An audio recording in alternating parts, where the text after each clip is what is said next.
A bizarre and gruesome crime. A local man left for dead after his throat was slashed during a road rage attack. It all happened just north of McMinnville in Warren County. And as News Channel 5's Jonquil Newland shows us, the man accused of committing the crime is no stranger to the law.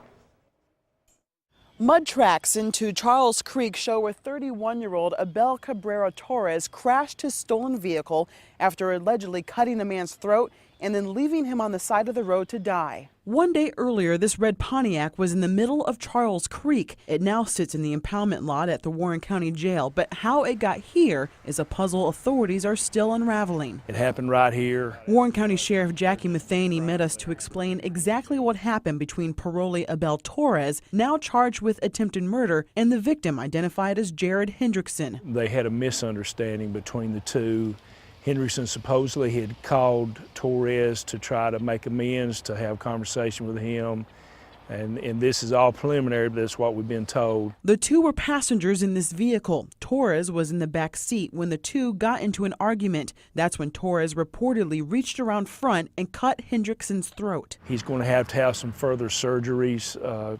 I understood he had like 7 pints of blood. Hendrickson and the driver fled the car. That's when officers say Torres got into the driver's seat and took off, but not before hitting Hendrickson with the car. A few miles away, Torres crashed the stolen vehicle into this creek and was taken into custody. His victim was flown to Vanderbilt with serious injuries. There were a lot of people that rendered aid to Jared and saved his life.